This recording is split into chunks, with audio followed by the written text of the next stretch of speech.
Construction at the restaurant. My voice echoed through my Pittsburgh kitchen as I stared at my phone. But you said Easter brunch was already booked. Well, plans change, Danielle. My mother's clipped tone came through the speaker. Maybe we'll do something small next month. My name is Danielle Holloway. I'm 36. And for as long as I can remember, I've been the family's forgotten footnote. I work as an environmental consultant at Amberlin Ventures, making decent money auditing industrial sites. But to my family, I might as well be invisible.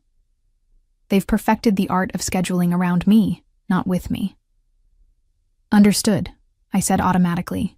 It was always easier to just go along. As I hung up, I caught my reflection in the kitchen window. Brown eyes dulled by resignation, shoulders slumped in defeat. When did I become so small? I shook off the thought. Though something didn't sit right about Easter being canceled with only a week's notice. The construction excuse felt flimsy, but I'd learned not to question the family narrative. I pushed aside my rising skepticism and texted my friends. At least they wanted me around. But as I typed, a nagging sensation crept up my spine, the same feeling I got when checking spreadsheets for hidden errors. Something was wrong, but I couldn't pin it down yet. Standing in my bathroom Sunday morning, I applied mascara and tried to ignore the hollow feeling. Easter had always been important to our family. My grandmother's tradition of matching pastel outfits and her famous hot cross buns. Last year, I'd worn a lavender dress that nobody noticed. The year before, green.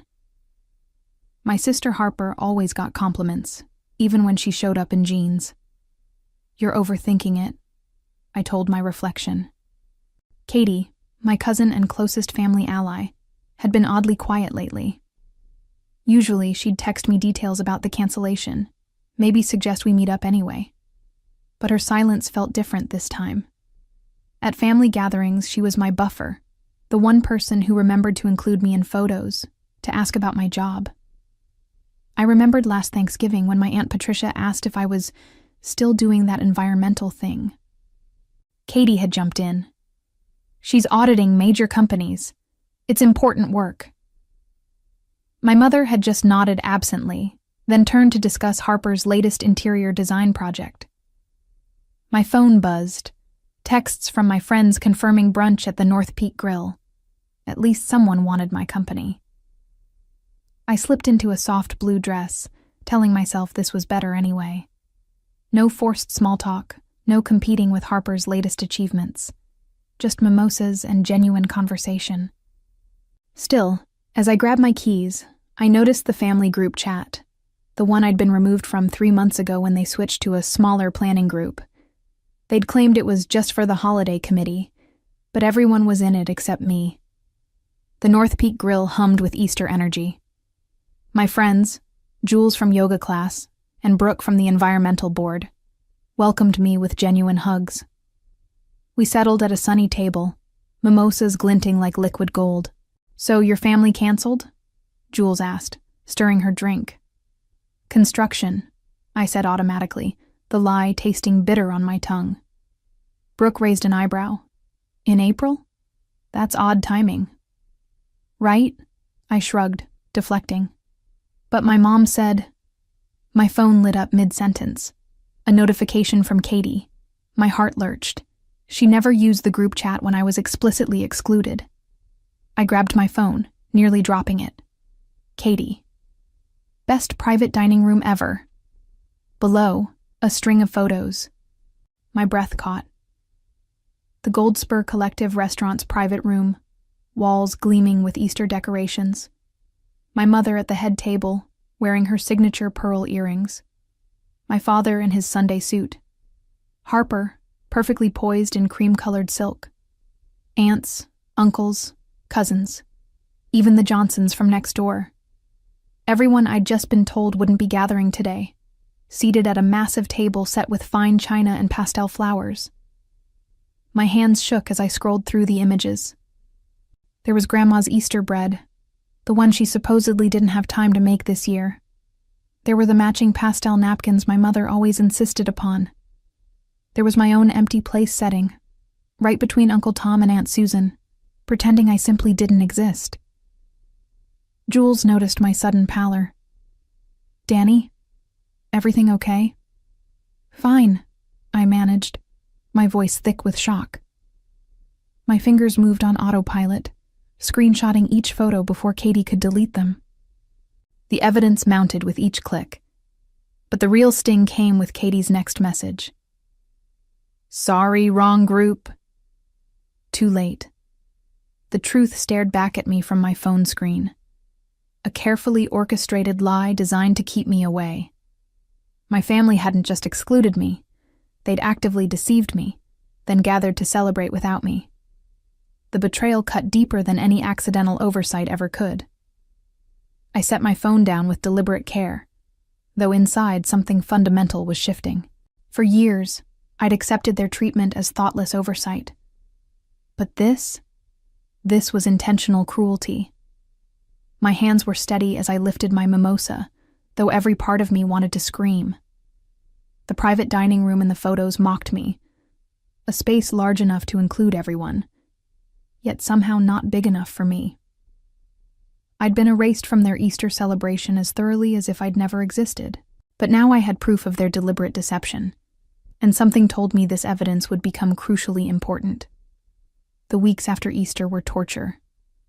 Each family member continued acting as if nothing had happened.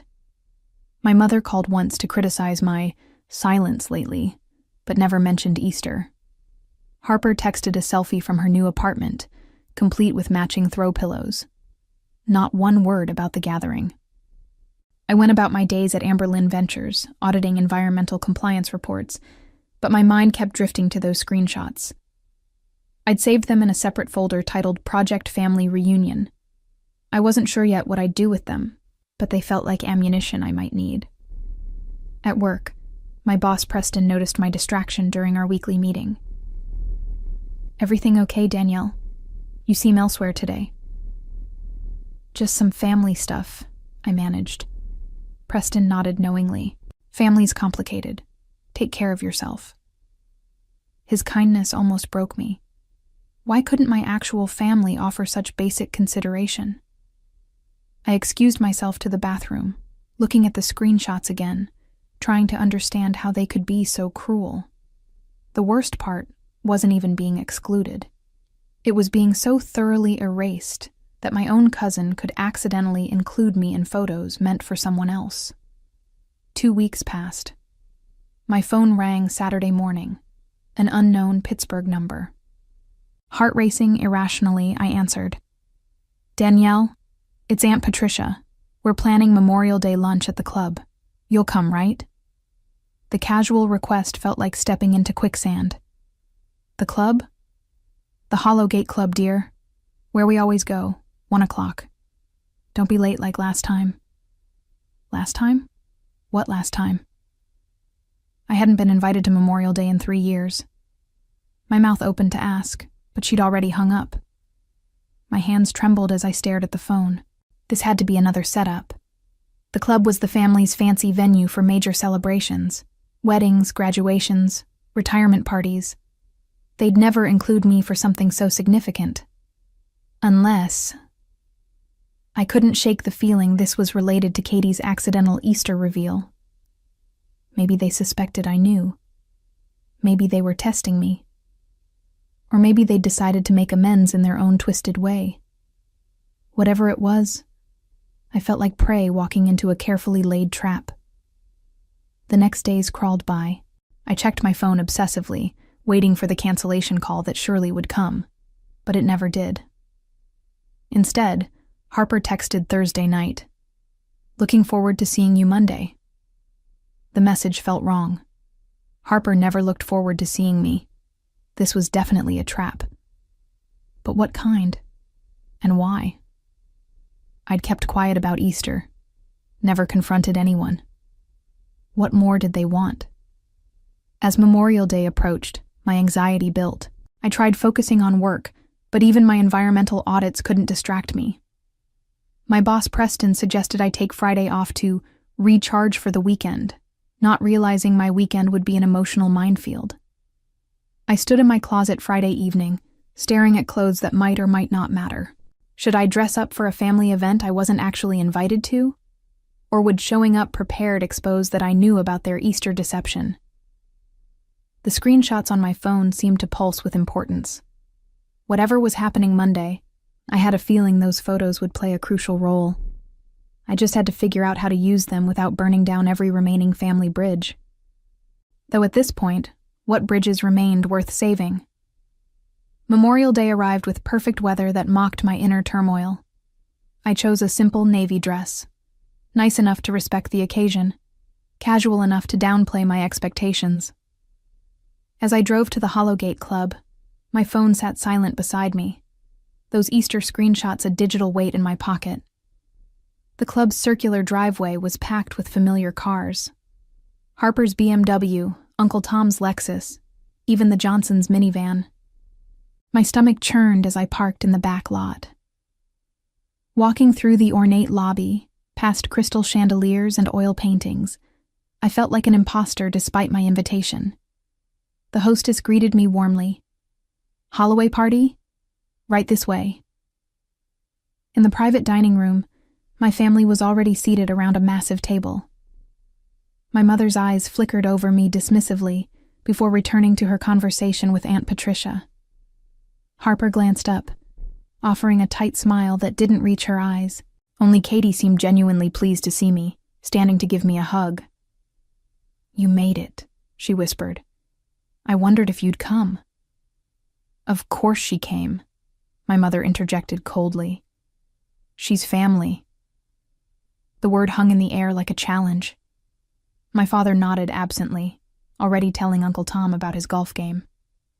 I took the empty seat between Katie and my grandfather, who at least patted my hand. "Glad you're here, Danielle. Don't see you enough." "No," I said quietly. "You don't." The lunch proceeded with strained normalcy. Conversations swirled around me about people I barely knew, places I'd never been invited to visit.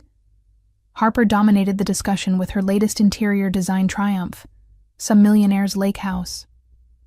"The client insisted on sustainable materials," Harper said meaningfully. "Maybe Danielle knows about that stuff." All eyes turned to me. The environmental consultant. How quaint, their expressions seemed to say. I opened my mouth to respond, but my mother cut in. "Oh, let's not bore everyone with work talk. This is family time." Family time. The words echoed mockingly in my head, bringing back every Easter photo. The private dining room, the elaborate table setting, the empty spot where I should have been. My fingers found my phone in my lap, thumb hovering over the photo folder. Just then, Uncle Tom's phone rang. He excused himself to take the call, returning minutes later with news that shifted everything. "Well, looks like we'll need to celebrate Cousin Robert's wedding after all. His fiancé's parents backed out of hosting. They want to know if we can step up." My mother sighed dramatically. "We're already hosting the summer's end garden party at the house. That's enough entertaining for one season. Unless," Aunt Patricia said slowly, "we combine them? A massive celebration? Like a family reunion?" The word hit me like ice water. "Reunion?" I asked, my voice barely steady. "Not exactly," my mother said quickly. "Just bringing everything together. Though with the house full, space would be tight." I understood immediately. They were already planning to exclude me from summer's biggest event. The memorial lunch was a test. See how much abuse I'd take before quietly removing myself from consideration. Let them down easy before the real celebration. My phone felt heavy in my lap. Those Easter screenshots suddenly seemed like more than just evidence. They were my salvation. But I needed to play this carefully. One wrong move and I'd lose my only leverage. So I did something unexpected. I smiled. "That sounds wonderful. I'd love to help plan it." The shock on their faces was almost worth the lie. The family slowly processed my unexpected offer. My mother's eyebrows drew together in suspicion. Harper set down her water glass too hard. Even Katie looked surprised. "Help plan?" My mother's voice carried that particular tone, the one that meant she was already calculating how to politely decline. "Sure," I continued, heart hammering. "I've organized environmental conferences. Event planning isn't that different. Venues, catering, logistics." I paused, letting the next word settle carefully. "And I could ensure everyone feels included." The last word landed like a stone in still water. Uncle Tom coughed. Aunt Patricia suddenly found her napkin fascinating. The Easter screenshots burned in my phone like hidden fire. "That's thoughtful," my father offered weakly, glancing at my mother for guidance. "We appreciate the offer," my mother said smoothly. "But we have everything under control." The family gathering committee handled Robert's wedding planning, and they're quite experienced. The family gathering committee, also known as everyone except me. I felt the familiar sting but pressed forward. "Of course. I just meant if you needed any help." "Actually," Katie interrupted, looking guilty, "maybe Danielle could help with environmental considerations. Robert's fiancé is really into sustainability. She mentioned wanting everything eco-friendly." My mother's lips thinned. She couldn't argue with the bride's wishes without looking unreasonable. "I suppose we could discuss." "Wonderful," I said quickly. "Just let me know what you need." As lunch wound down, I excused myself to the restroom. In the ornate powder room, I stared at my reflection, pale, eyes bright with unshed tears and barely contained rage. I pulled out my phone, scrolling through the Easter photos again. The evidence that proved their elaborate deception, the ammunition I hadn't yet used. When I returned to the table, coffee was being served. I sipped mine quietly as the conversation shifted to summer plans. The lake house, various trips, children's camps, all events I'd never hear about firsthand. As I listened to their choreographed lives, a plan crystallized in my mind. "I should probably go," I said, standing. "Thank you for including me today." My mother's startled expression confirmed she hadn't expected gratitude. "Of course, dear. We're family."